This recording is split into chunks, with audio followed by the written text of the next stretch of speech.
So welcome. We're here today from the Discoverability Network and Align to talk to you about structuring your job search.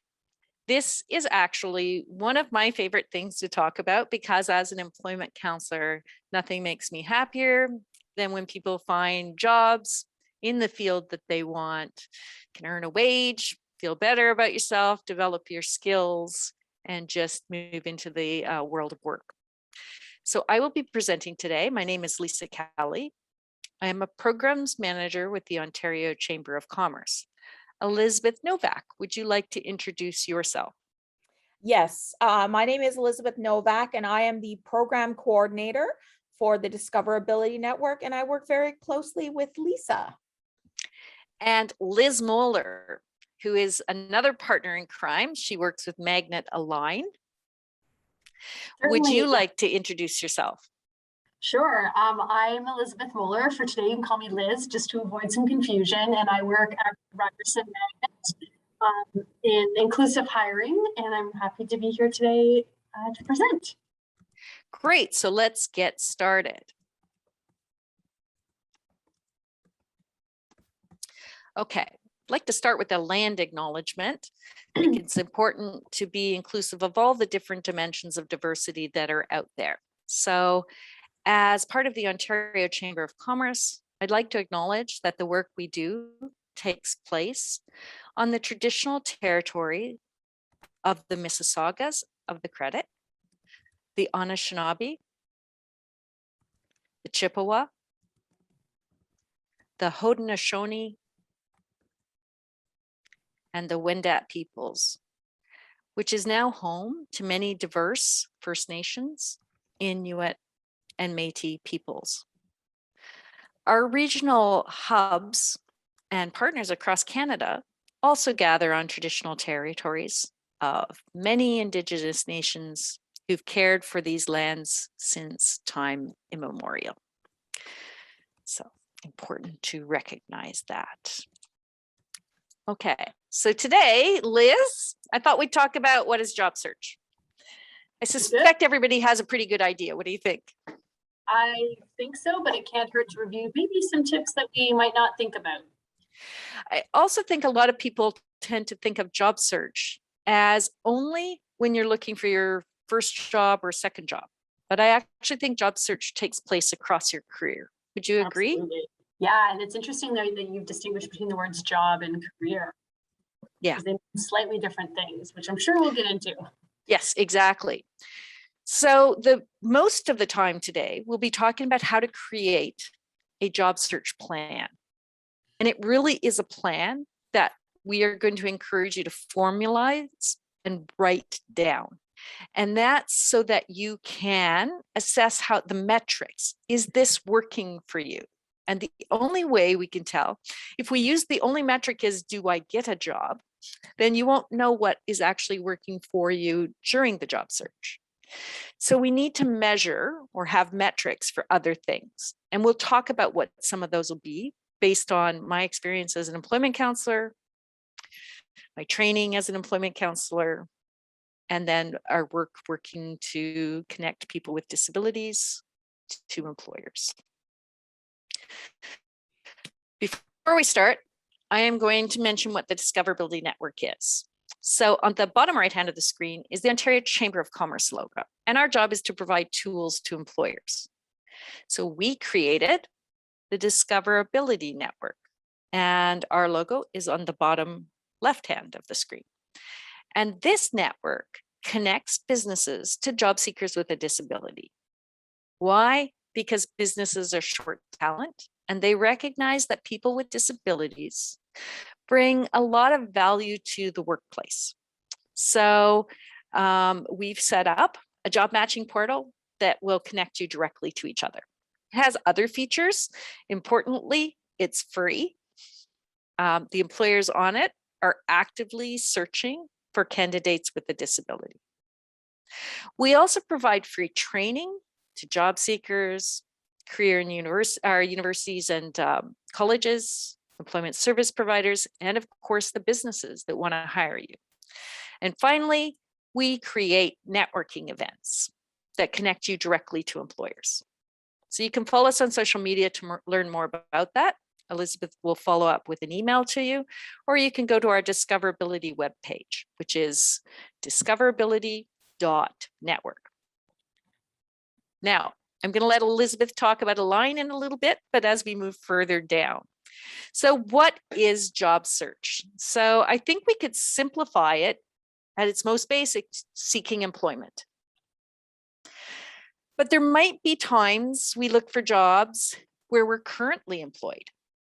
So it's not just when we're unemployed, right? It could be that we're in a job that doesn't make use of all our skills and abilities. Or perhaps the hours or the pay are lower than you were hoping for. So discontent with your current position. Maybe you don't like your manager or your company. The values don't align.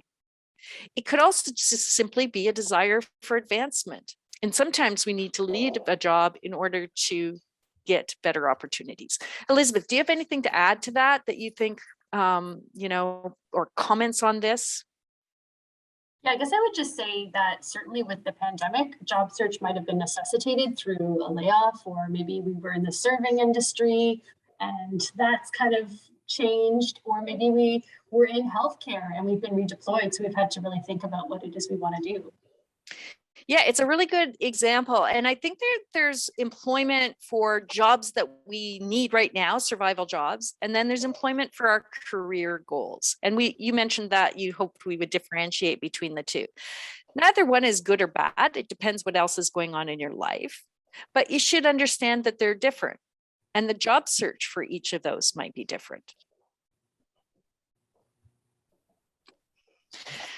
What might be different, Elizabeth, in a job search if you have a disability? I have a disability. I'm going to disclose up the top of this. Definitely some of these things affect my job search. They may or may not affect other people with disabilities, because disabilities are so varied and so unique to each person and each situation.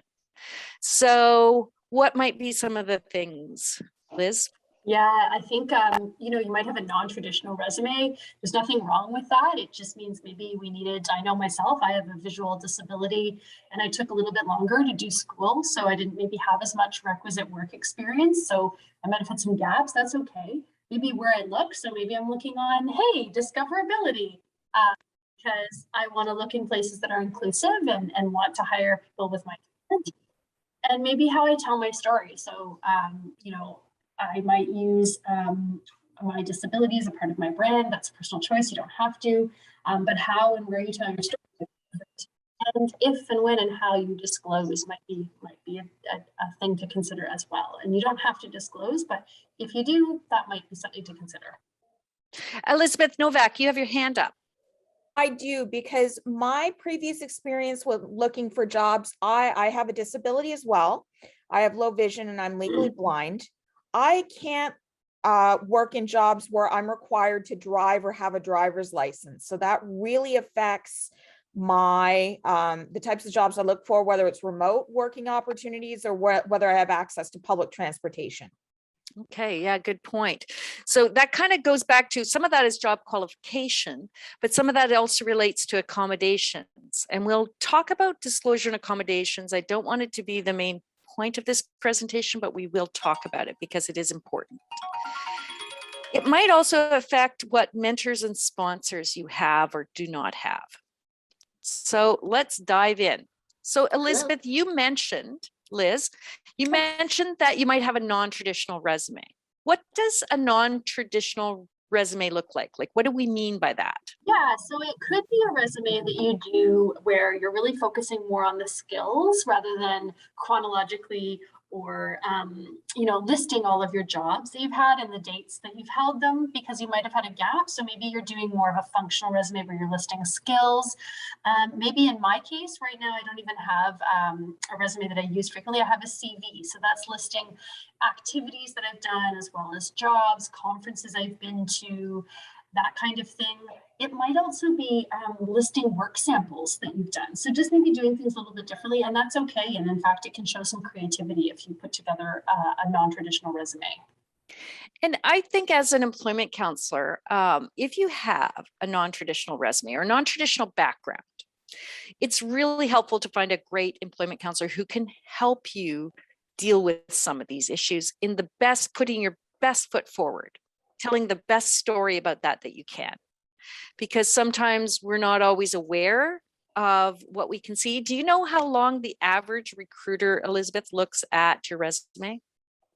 I'm going to guess 30 seconds. Am I in the ballpark? Anybody else in the chat want to put any guesses up there? How long do you think that when your resume actually gets to a person, usually has to go through a machine first called an applicant tracking system. But once it gets past that, it might go to a human. And Roseanne, you were exactly right, but you are a career, Roseanne's a great employment counselor. She's exactly right, 7 seconds. 7 seconds. So they're basically looking to see, are there gaps? Is this structured professionally? Can I get a quick story and do I understand it? Otherwise, it's going to be put into the circular file, also known as the garbage can, and not go further. So we need to have impactful tools. We need to have tools that work. And sometimes having a non-traditional resume, and that could not just be around disability. So for myself, when I first started looking for work, I had run my own company for 25 years. And I didn't want to give away my age because I decided to start a new career later on. And putting that one job for 25 years either looked like maybe I was old, or it signaled to people that maybe I just had hung around the edges. It wasn't clear that I was the owner of the company. So I had to really work hard to talk about my transferable skills, and I used a different style of resume. We're not going to go through that all today, but if these are some of the issues that you face, so later entry, less field related experience, big gaps, a frequent mention of disability organizations, go to a professional who can help you present that information in the most positive light possible. Okay, should you disclose? So you can disclose when you're job searching. That's Elizabeth, have you, I haven't. I'll be honest, I've disclosed once I got a job offer, but have you ever disclosed when you're job searching? Yeah, so I mean, I would say a couple things. And I also wanted to just say too, that in a non-traditional resume, you may be focusing more on volunteer experience, and that's experience. Don't discount it. I made that mistake. So true. But to answer your question, yes, I have. It's pretty obvious when you go to my website or Google me that, hey, this girl probably is blind. You can tell by the things I talk about, by looking at me. So I'm kind of unintentionally disclosing. Again, that's deliberate. But yes, during my job search, I do, but in appropriate ways. So I might, if the company is looking for somebody who has EDI experience, I might say, based on my lived experience of X, I'd be a good candidate. And then I would also talk about what other experiences I bring aside from just my disability. But yes, I do, but in a very careful, intentional way that focuses on a strengths-based approach. Yeah, so when we do disclose, we're not disclosing what our disability is. We're explaining the impact. So, and what modifications might be needed. So, like you said, you're focusing on the other things you bring. But I would suspect, Elizabeth, if you showed up to an interview and the employer wasn't expecting and hadn't prepared, materials, that it would put them on the wrong foot. So you have a very clear reason for why you want to disclose. You don't want to get there and find out that they don't have the technology or won't allow you to bring your computer in if there's a testing component. Is that fair? That's a very accurate statement. When I applied for the job I hold now at Magnet, they did require some testing to be done, and it wasn't accessible. It was, you had to basically give a talk for 3 minutes and there was a video prompt, and that wasn't accessible. And so I actually had to make other arrangements where somebody would verbally prompt me at the 1, 2, 3 minute, 30-second mark. And that took some creative planning. So if I just shown up and didn't disclose, it would have really made it a stressful situation for myself and for the individuals interviewing me. And I don't, for everybody on this call, if you decide to disclose, it's not because they won't hire you.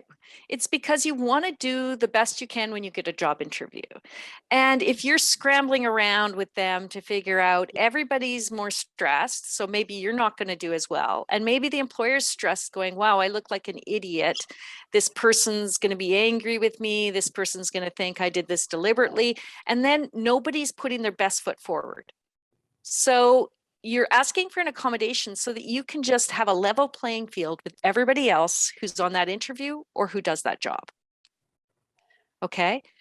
I can't repeat this enough. Disclosure is not sharing your diagnosis. All right. Because that does make people uncomfortable. I think in general, not always, but you know, I know that in my particular case, that if I disclose my disability, it would make most people uncomfortable. Okay. So when we disclose, we want to not only know what changes we need, and these changes are called an accommodation. So Elizabeth, what are the changes, Elizabeth Moeller, what are the changes you require during a job interview? So we need material provided electronically in a format that's compatible with a screen reader. So that would be, you know, Word, accessible PowerPoint. It might mean that I come a little bit early to get myself oriented to the space. That's really important, so you're not sort of bumbling along. And it would also mean that if there was paperwork to fill out, again, it was sent in an accessible format. I guess extra time then too, right? Yeah, absolutely. And sometimes maybe doing things a little bit differently, like I did in the case of the magnet interview. Yeah, so it's not that you're not going to do the interview, you just might do it differently. Mhm. For some people, like say you have severe anxiety, it might be getting the questions when you arrive so you can look through them and refer down to them instead of just listening to them orally. That's a really common accommodation. It might be being able to take breaks every 20 minutes through the interview. That's a common accommodation again. So it really varies, but you should ask for what you need. Just say, oh, I have a disability and I'll be able to bring my best self to this interview if I could have a break every 15 minutes or at the top of every hour. Or could I have text to voice on my computer or whatever that happens to be. All right. So we have another workshop on how to disclose. Again, I don't have time today because we're going to talk about structuring the job search. But if you're not sure what accommodations you need or that you might need, you should go to an employment counselor like Roseanne, an accessibility center, a disability organization. And there's this online searchable accommodation resource center. It's out of the States. It's from the Job Accommodation Network. It's called S.O.A.R, S-O-A-R. And we put the link in here. Go look up your disability or your disability type, and it will give you what are some common accommodations. It's a really good resource to get started.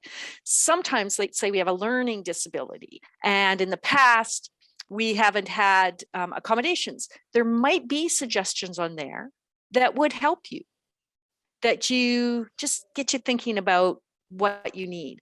So for myself this year, during COVID for the first time, I realized I needed headsets. It helps me concentrate. I'm so much more productive. But I wouldn't have known that or even thought that I needed that for the 40 years I've had my disability. So if it, you know, be open to things that might help you. Okay, like I said, there's no right time or wrong time to disclose. It's a personal choice. Talk about that you're going to do the job, you're just going to do it differently. You are legally required to disclose if it relates to doing your job properly or your health and safety or the health and safety of others. And if your disability, let's say you interview and you don't require an accommodation, but things change, simply tell the employer later on, my circumstances have changed, I have a disability, and I now require an accommodation. I know we're going through this part really fast, but I want to get to the structure of your job search. Accommodations aren't extras, guys. They're just changes that let you do the job. Okay, and you're entitled to them legally. You still have to do the main parts of the job, and standards are not going to be lowered. And there are a number of different types of accommodations. So you could ask for assumptions. So you could ask for disability confidence training. And there's a lot of organizations that provide that. We provide that for free, the Ontario Chamber of Commerce, through the Discoverability program. I know CCRW has an online program for that. So there's able2.ca/learn, which is free. So there's lots of different things, you know, if you contact me or you look up on the web, you can find to address assumptions, changes to the way we communicate. Maybe you need a checklist. Maybe you need instructions written down. Maybe you need an ASL interpreter or closed captions. Changes to tools. So Liz, what are some tools that might change? Maybe you need a computer with assistive technology. You might need a braille display. You might need a headset. You may even need different lighting, and that's completely fine. Or you may need a quiet workspace when we're actually working in person. Sometimes open floor plans or hoteling doesn't work as well. So those are just some simple tools that that you might request.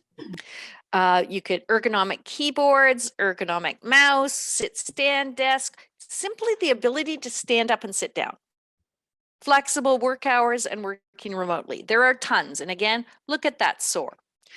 So now that we've got all that disability piece spoken about quickly, sorry about that, but let's talk about planning your job search. Okay. So there's a couple things that are affected when we plan our job search. Our tools might change. Now, that's not just if you have a disability, that's for everyone. You should use the tools that work for you. So if your disability changes the way you communicate, you might not want to use tools that rely on the differences in how you communicate. You might choose different ones, okay? So for instance, if you were deaf and somebody's asking for a telephone interview, you can do that through technology, but you might ask for a Skype so that you could see the person and have an ASL translator present on the screen, or you might even ask for a written interview. Where, how, and when you look for jobs might change. So we're going to talk about some of the common places, and I'm going to tell you as an employment counselor what I think are the most effective, and possibly even some new ones you haven't used in the past. How you tell your story. And this is actually a really important one because it may or may not include your disability, okay? But we should all learn to tell better stories about ourselves. And I'm going to, again, encourage you throughout this to ask for what you need. If an accommodation makes you look better, or helps you to do the job better, or helps you to interview better, ask for it. You want to show that you know what your abilities and differences are, and that you're ready and willing to be your authentic and best self from the moment they hire you. Okay, Elizabeth, why do we plan our job search? Why don't we just go out there and start applying? You want to create and maintain motivation, right? And so if you have a plan and you stick to it and you can mark off goals that you've done every day, you're going to feel motivated when you say, yeah, I was planning today to apply to 2 jobs and I did that. It's going to really help you with that sustained motivation and setting those meaningful goals, which are really important. Also, you know, helps you to stay organized. Where have I applied? Who am I supposed to follow up with? Did I send an email last week? Did they ask me to follow up? If you don't do that, it's going to be really difficult to keep track of who you've spoken to, what they've asked you to do, whether they've asked you to follow up or not, whether there's a next step in the process. And I know a lot of employment agencies will ask for job logs. They're not doing it to be mean. They actually want to keep track of what you've been doing, but it helps you as well. Yep. And so that's the kind of tracking applications and deadlines. So that's really nice for your employment counselor because maybe they can sit down and kind of help you and say, oh, I see you've applied to the Discoverability Network a couple of times. Where are we at with that? And sometimes they can even give you, you know, tips on how to improve your application if they know where you've been applying more specifically. Wouldn't you say, Lisa? Yeah, absolutely. So I'm going to use a couple examples over the last 3 months. I've been helping a couple people job search. And one was a young man, and he has very good qualifications, and he hadn't been tracking. And he said, nobody's hiring, nobody's hiring. There's no new jobs. So I said, well, where have you been applying to? And it was very generic, whatever I find. And it's like, well, what does whatever you find mean? Like, I don't know what that means, right? Are you looking on LinkedIn, Monster, Workopolis, job boards, company websites? Do you have a Government of Canada profile, a City of Toronto profile, the Ontario government profile? Have you got a profile on Charity Village? Like, what does that mean? And he hadn't been tracking that. He'd been looking for 3 months, no hits, no interviews. Within 3 months of us working together, tracking this, and it's basically me saying, fill this form out, let's meet for 10 minutes, review it every week. He had 4 jobs, well, actually, as of today, 5 job offers. One, his dream job that he started. That's the difference. We figured out, well, this works, this doesn't. Stop looking on this job website, start looking over here. Stop beating yourself up that you haven't heard. You only applied a month ago. It takes companies a while to get back to you. So by actually having it in front of him, it was motivating because you start seeing progress. Well, 2 companies got back to me. Oh, I've actually had 3 interviews. You know, I'm doing what I needed to do, which, you know, it's always like, hold yourself accountable to what you need to do that week. That's the metric, not whether you got a job this week or not, because then it's always going to be a negative until the 1 week you get. So we need to set things that motivate us, markers that show progress. Okay. And we need to set meaningful goals. So saying I applied to jobs is not meaningful. How many jobs? I'm working with another young man, and he told me I'm applying to 25 jobs a week. And I said, that's way too many. You're doing a bad job. Right there, I can tell you, 25 jobs a week, ridiculous. I'm an employment counselor who has an English degree.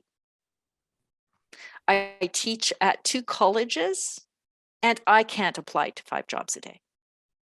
Just can't do a good job on it. So better to focus on quality versus quantity. And then play to your strengths. If you're if you speak well, if you're personable, network more. Sending endless numbers of resume out into the ether, not very effective. So we'll talk about what some of these things are. Let's go through the common job search tools. Now, I'm not telling you that you should have all of these, okay? But you should have some of them. And you should have a suite of them that work together and help you be effective. So the most important thing is how you introduce yourself. What's your story? Okay, and some people call it your elevator script. Some people call it, or elevator pitch. Some people call it your 30-second summary. I like to call it your story because that's easy. So my story is that I'm an employment counselor and disability consultant who teaches at 2 colleges in Ontario, who helps businesses connect to individuals with a disability, and who works with companies to become more inclusive of people with disabilities. Not that long, but it clearly says what I do. Liz Moeller, what's your story? I'm a PhD student, soon to be candidate at Western University. I teach at one college here in Toronto. I also do a lot of consulting work around disability inclusion. I'm a triathlete, and I happen to have experiential knowledge of disability. I'd add you're a published author too. Oh, yeah, I forgot about that. See, this is why we need to share our stories with others to get help, because we sometimes don't remember our own accomplishments in job search. Exactly. So we want, but you didn't stumble over that. Neither did I. You want to have a clear and concise way. And it's got to be more than, guys, I'm a good team player and I'll work hard. Because everybody should work hard. Everybody should be a team player. Those are table stakes. That means that the employer expects that of everyone.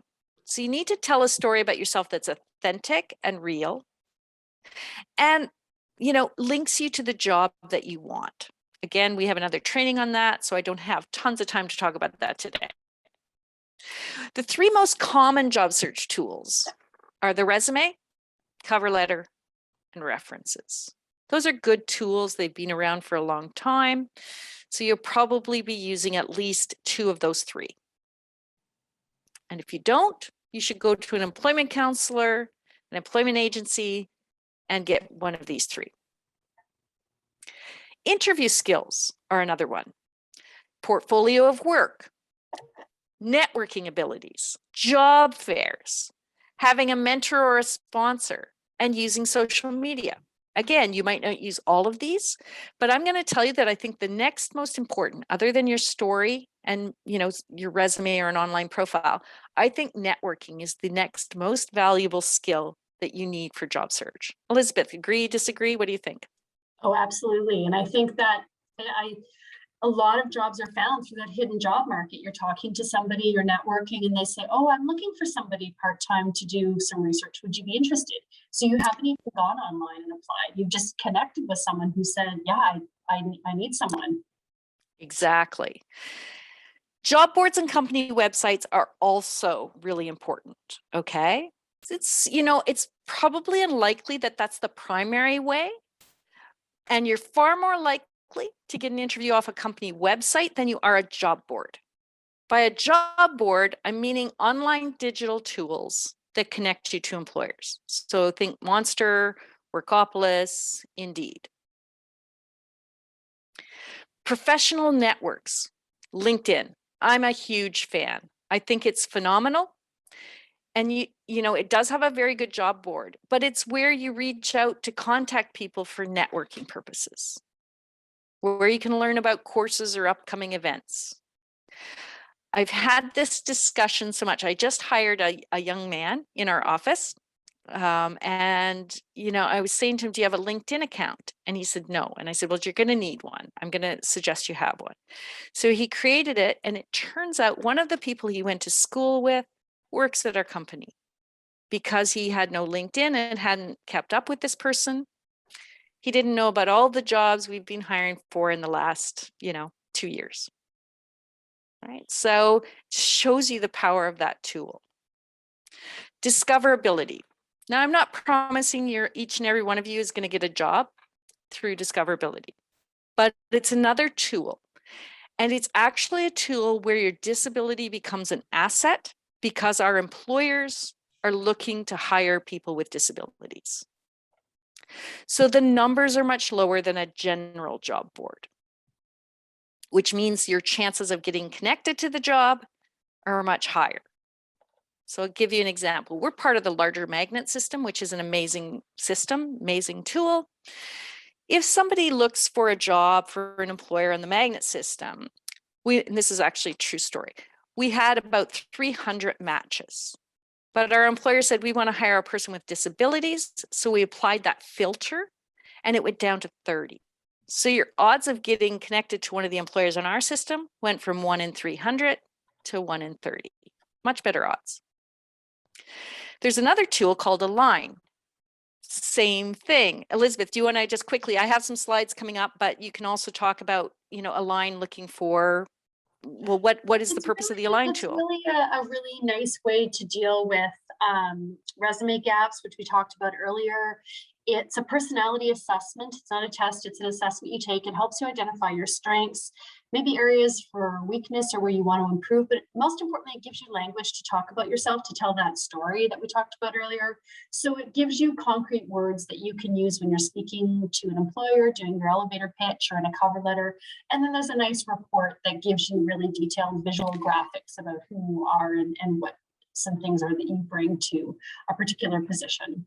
And we'll show you that, but our systems are linked, and Align has its own employers who are looking for people with non-traditional resumes. They're looking to recruit through non-traditional pathways. So again, if you belong to one of those categories where you've been out of the workforce for a long time or have gaps, Align is a really good tool where employers are going to match you based on your fit versus based on your experience.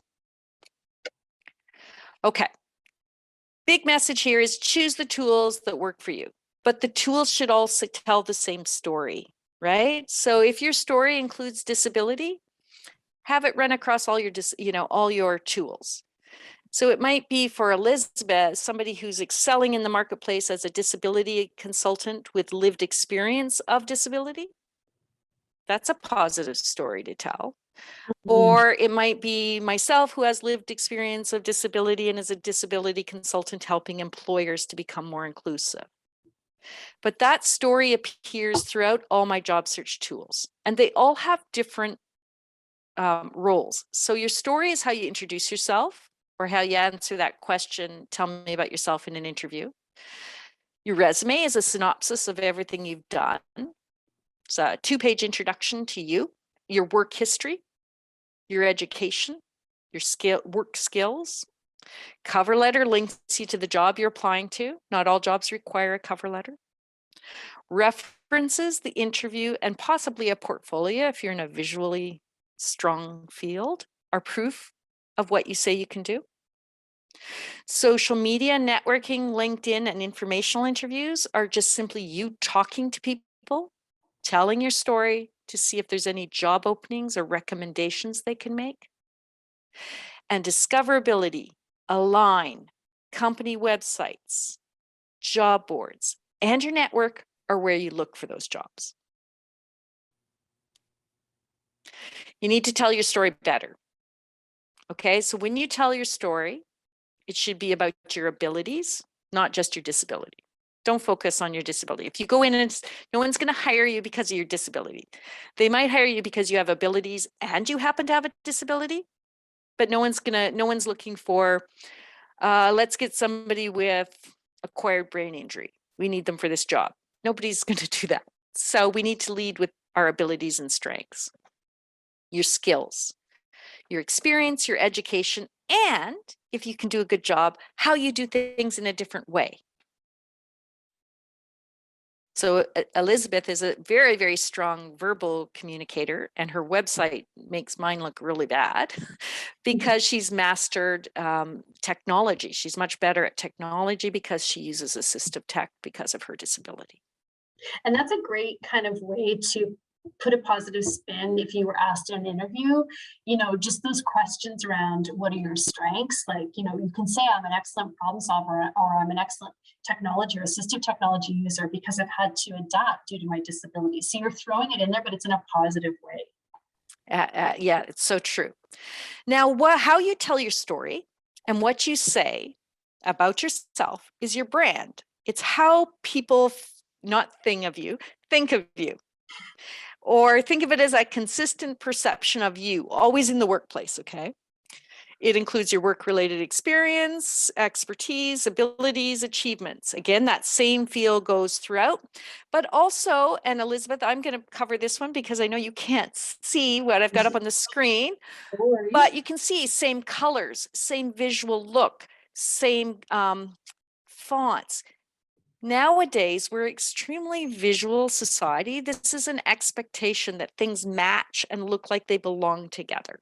So it's not enough to have great content. It also has to look good. And that's your brand. What are, Elizabeth, the 7 steps to create a successful job search plan? Sorry, which Elizabeth? You, okay. Liz, yeah. Yeah, so definitely, telling your story for sure. What about defining success? Yeah, and I think that's really important. Success, really thinking about what's it going to look like? What do you want to do? How do you do it? And make the most of your job search tools. Review them, improve them. Like Lisa said, perhaps somebody is doing something and it just isn't working and they don't know it's not working. So if company websites are working, great, keep using them. If job boards are not working, stop using them. That's really, and the tracking system, really being able to monitor and maintain what it is you've applied to is really important. I'd also say manage your time. I think that 25 jobs in a week is very ambitious and not going to get you anywhere. So think about how much time a job takes you to apply to, remembering that your resume and cover letter has to be different for every job, and then budget that amount of time. I remember when I was job searching, a statistic that stood out for me is your job search should be your 9 to 5. So getting up, having that routine, sitting down, applying, working on connections, networking, info interviews, whatever, but that is like your 9 to 5. That's what you're doing during the day. And that's what's going to get you that job. I don't know if you'd agree, Lisa. Absolutely. You know, managing your time, and I'm actually going to give you a plan that's going to appear on screen on how I, you know, when I said I coached those 2 people on job search, how we lay it out. I'm going to give you less than 9 to 5 because I think right now we're all kind of tired, and I want you to take good care of yourself when you're job searching as well. But it'll give you the bare minimum you need to do, you know, to have a good job search. I also think building a support network, because that is where you're going to most likely to get a job. Track your efforts. Like Liz said, you need to know what's working. The only way you work, you know, is if you look at the numbers in front of you. A lot of times people say, I've applied to every job there is. And because I can't see where that is, I can't give you feedback on, oh, actually you forgot this, this, and this. Right? And that's not actually possible because there's that hidden job market we talked about, right? So you Absolutely. might think you apply to every job, but then maybe you reach out to your network and they say, you know, I'm looking for a content writer. Would you be interested? So that's where, again, that hidden job market's important, and reviewing your strategy is really important, like Lisa said. Yeah. But I think the support network piece, especially in COVID, is really important to talk through what's working, what's not. And also just kind of being there to be your cheerleader, because job search is tough. It's really tough. Yeah, it's very hard on you mentally. And again, if your only parameter of success, your only indicator of success is I got the job. And let's say the average job search takes 6 months. That means for 6 months, you're going to be going, I failed, I failed, I failed, I failed. Whereas if you said, I was supposed to apply to 5 jobs this week and I did it. Yay, I'm on my way. I was supposed to talk to 2 people this week. I did it. Yay, I'm on my way.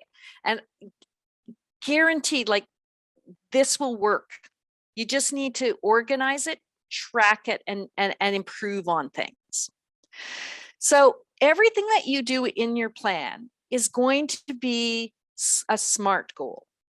Okay, SMART stands for specific, measurable, actionable, realistic, and timely.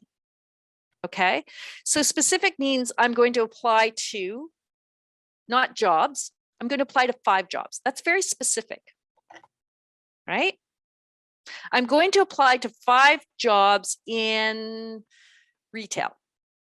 That's even more specific because we can measure, did the 5 jobs that we apply to, you know, were they in retail? Now, I put a link in here to the job bank. This is an incredible tool because it'll tell you what the average wage is, what the outlook is, as well as link you to some of those jobs. So I want you to use this as a tool because you might say, I want a retail job that pays $30 an hour. And when you go on that website, you're going to realize that's probably not realistic because they give you the low end, the high end, and the median or the average. All right. So I want you to have realistic goals. Okay. So these all tie together. Actionable. Can I actually do that? Right. So instead of saying, I'm going to talk to the most senior person I know, which isn't specific, or it is measurable, did you speak to someone? But it's not really actionable unless you have a name, a contact number. Is it realistic? Are you going to get to talk to Bill Gates? Right? Probably not. And then is it timely? What is the time frame I'm going to do this within? So this is really important as you make goals. So a measurable SMART goal would be, I'm going to secure a full-time entry-level community service worker position in the Greater Toronto area at $16 an hour. Now, that doesn't mean you're only going to take jobs at $16 an hour. If you find one for 20, then go for it. But this is realistic based on the job bank information. So again, that link to the job bank is really important. A career in employment or career center can really help you develop this out as well, okay? And it's going to be different. So when we said you can't apply for 25 jobs a week, well, if you're applying for retail jobs, guys, yeah, there's going to be 25 a week because you don't have to customize your resume.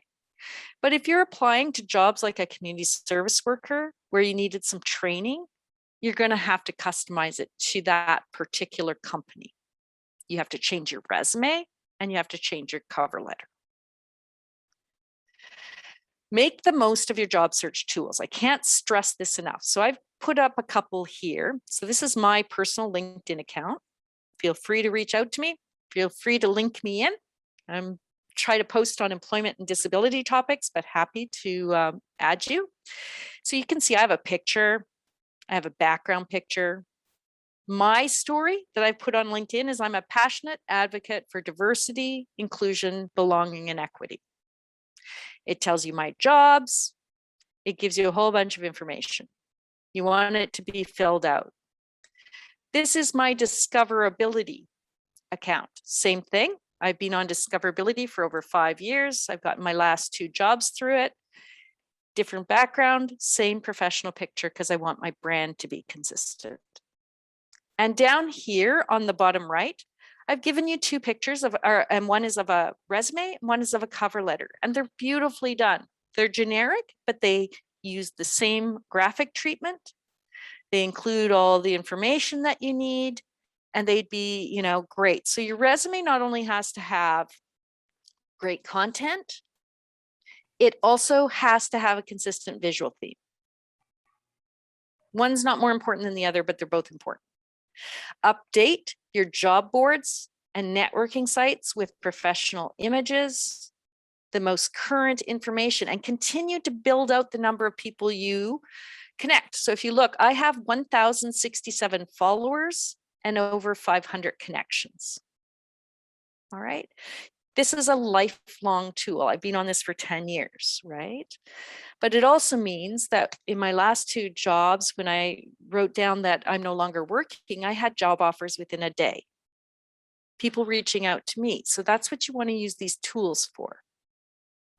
And I just wanted to comment on references, that it's really important to keep references up to date and also Yes. to notify references. Well, if not notify, ask. May I call, may I have, you know, my potential employer call you? I have an interview, and send them the job posting so that they know, your reference knows what you're applying for, so they can think about, well, how is Elizabeth qualified for this job and what can I offer based on this posting? But it's really important. I've had a few calls out of the blue and the person didn't ask, they just gave my name and number. And I always say, just because you said yes for one job, that doesn't mean that you're like a lifelong reference. You always need to update your references, let them know. It's interesting you say that, Elizabeth. So a young woman that I've been helping do a little bit of job search, she found out that a reference gave her a poor reference, which is just that. Yeah, you don't want to be finding that out. Like well, yeah. So just be sure to ask people, are you going to give me a good reference? And here's my resume. Do you have any questions about it?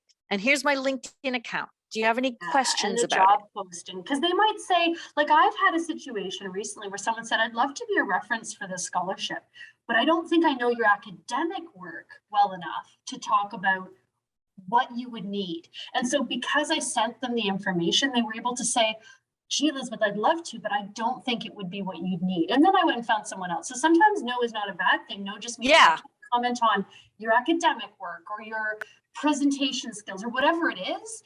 And I personally was very grateful that they were brave enough to say no, because then I could find someone. Because otherwise it's a lukewarm reference and the person is going, why did Elizabeth ask this person to speak up with her and they don't know anything about her? So it doesn't mean that they're bad people. It just means they're being honest. Yeah. Review your social media profiles and posts. And why, Elizabeth, is that important? Oh my goodness, this one's so important. It's really about, again, making sure that you're presenting an image to the world that you to present. So you really want to make sure that your Facebook is for social stuff and that it is, again, you still want to make sure appropriate because people do Google you, but also making sure that your LinkedIn brand is consistent with your discoverability brand, your Twitter brand, and that you're posting appropriate things on LinkedIn. So you can be an advocate and you can have that space, but really recognizing that what you're posting up on LinkedIn is going to be seen by employers. And again, current and consistent. So a bad LinkedIn profile doesn't just mean stuff that's incomplete, but just is dormant, like a sleepy LinkedIn profile or one with no photo. Agreed. Now we want to create a tracking system, and this is usually the challenging part. So we want to track everything we do related to our job search. So you're going to create a schedule with a date and an activity. Some of the things that you're going to want to track are what jobs did I apply to? But not only do you want to state the job, what company was it? How did I access it? Through what job board, or was it through the company website? And what position did I apply to? What resume did I send them? Because remember, we said we're changing our resume each time. When we network, who did we talk to? Take some notes about their conversation. When am I going to follow up? When am I going to follow up to the job application I sent? Guys, follow up. Okay. If they say we'll let successful applicants know and you haven't heard and it's closed, there's no harm reaching out, right? Because they're not going to hire you anyway. Like, what are they going to do, right? Like, you already don't have a job, and they may actually say, here's where we're at, or they may not, but there's no harm in doing it. It turns out one of those jobs I told you about, Elizabeth, with the young person I'd been working with, came from a company that hadn't got back to him in 3 months. And then they said, oh yeah, no, we'll offer you the job. They just said, it wasn't a priority. And I also, with my resume, what I did when I was job searching in my tracking sheet was you can link your resume right from your OneDrive to Excel. So you can have a column that says version of resume sent, and then underneath just a link to which resume you sent, so that you're not, if the mystery's taken right out of it, it just links right to that OneDrive and you can open it up and see. Okay. It could be a spreadsheet, a project management tool, a binder, or notebook. I don't care what it is. It can be anything you want, okay? But you just need to be able to review it consistently.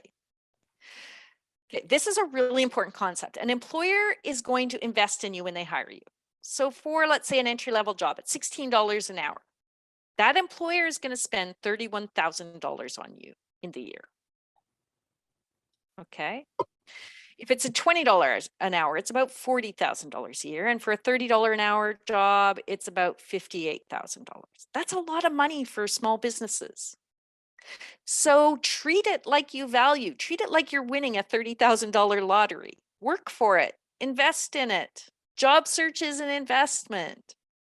So at minimum, I want you to spend 3 hours a day, 5 days a week, every week. You're going to probably look anywhere between 4 to 6 months to get a job. Entry-level jobs should take a month. Okay, but anytime you have more education or more qualifications are needed, it's going to take longer because they're going to be fussier. Job search at the same time of the day every day. That's your job. That's the schedule, right? Very few people love flex hour jobs. You know, I'm going overnight today, tomorrow I go in the morning, then I work overnight. Nobody wants to do that. So treat this job like a job. And the morning is generally when we're most productive. We have energy, we've gotten up, we've eaten, we have energy. Focus on quality, not quantity. Quantity in job search doesn't work, generally, okay? Dress up. If you are job searching in your pajamas, you're gonna look like a job searcher in your pajamas, okay? Athletes, when they go to do practice, they don't show up in business clothes. They show up in the wear that is appropriate for them. You know, doctors show up in doctor's outfits. Nurses show up in nursing outfits. Wear your uniform, your job search uniform. It doesn't have to be a suit, but at least have a shower, breakfast, be ready to go. I also wanted to add that that's really important because you never know when an email will come in that says, do you have some time to chat this morning? And you want to go on Zoom and look presentable, because people do care about how you look. And you never know when that email is going to come in. Somebody might be really impressed with something you sent and say, hey, can we chat for 15 minutes? I actually had somebody ask me for an interview while we were talking, and I said, sure. And then I said, can you turn your camera on? Because I'd like to be able to see you. And they said, I'd have to get dressed first. Oh, I will never hire that person. just right there. It's like you reached out to me, not professionally, and you think so little of me that you don't want to share, that you respected my time by being ready to have an interview. I was prepared to give you one. So yeah, that's a great example of that. Okay, what tasks can you schedule? There are a ton. You can improve your job search tools. That should be the very first thing. It should probably take you about 2 weeks. Go into an employment counselor, reach out to someone to give you feedback on it. Hire somebody to do it if you have money, but make sure everything looks great. No typos, consistent fonts, the visual brand that you're going to use. Your resume should have action statements and achievement stage, that you've included all the skills. Do research on your field or the employers you want to work with. Search job boards, company websites for positions. Okay, that should be at the start of every week. Then you're going to have to tailor your resumes and cover letters for each job you apply to, unless they're entry level. Labor market research. What would be the typical wage for this? What are the typical hours? What's the typical career path? Again, Job Bank or the NOC codes, the National Occupation Classification codes, are great sources of information.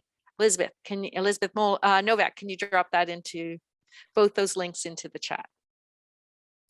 We also want correspondence, thank you letters. People love thank you letters. Interview prep, writing out answers, making sure you're not giving bad examples, doing a mock interview, asking someone to give you feedback. Outreach, contacting, calling people for networks, for informational interviews, for mock interviews. Attend meetings like this or job fairs. We hold regular networking events. There's one happening right now. Self-assessments like Align to learn more about yourself and figure out better ways to talk about yourself. Identify skills you hadn't really thought about, but that you have. Even taking a course can be considered a job search action. And a lot of courses are free. Like, don't exactly. dismiss it. Don't think because, it costs money. There's a lot of courses like lynda.com, there's tons right now, especially with COVID. Even colleges and universities are offering some courses for free or for very low cost. Another really great program, Wavemakers, totally free. So again, we'll put those into the chat. This is what I think is a good job search schedule. So you see, I've given you 10 minutes at the top of every hour to stretch, move around, clear your head. In this case, we're going to spend 3 hours in the morning, and then we're going to spend another 30 minutes right after lunch. But after 2 o'clock, you're on your own. Set up your job search early in the week, so you have the rest of the week to apply to jobs. Please create a discoverability network profile. Please complete the Align. You'll see that I've also said create accounts on like LinkedIn or other job boards, right?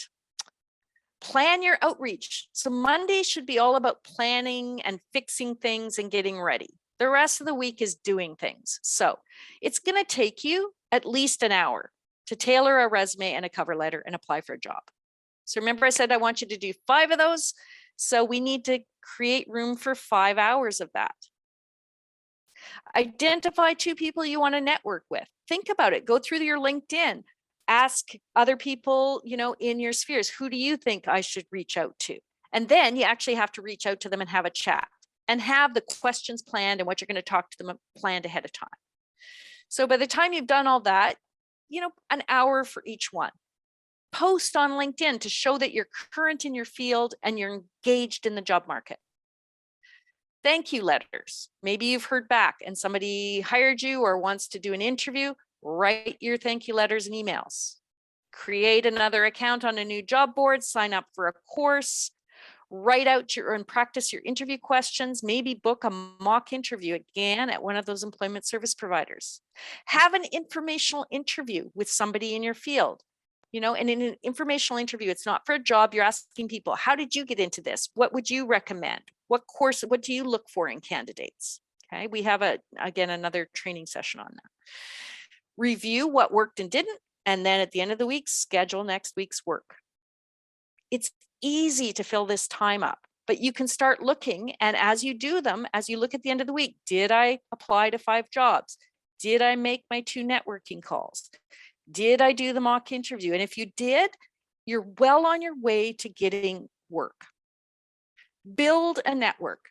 Networking works, okay? You can learn about the openings in the hidden job market. You can get feedback on your skills. The more people you connect with, the more likely you are to find a job. Sometimes we even get a job referral. Okay, so join professional information organizations and ask for informational interviews. Look in different places. Companies, if you have a disability, companies with diversity programs, disability events, local companies, recommendations, obviously from your informational and networking interviews. Discoverability, we are free and we are there for, to connect you to employers who are looking to hire people.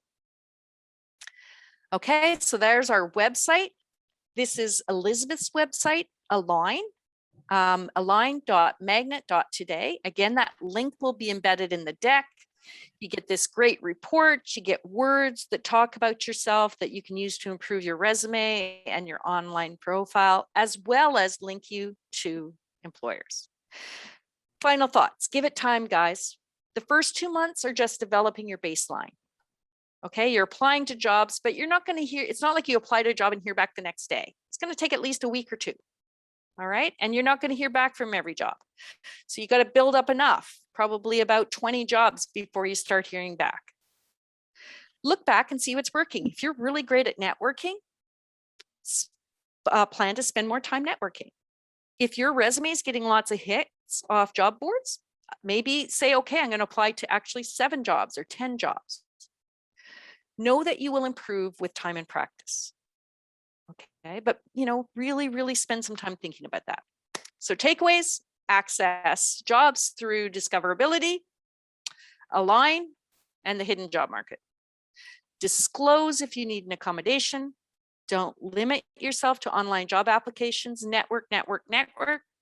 Bring your authentic self to your job search. That includes your disability, which makes you stronger and better and is just part of who you are. Have a well-developed LinkedIn and thank people. Okay, I'm going to stop there and see if anybody has any questions. Again, we'll send this deck out and we're here for you. I'm going to stop recording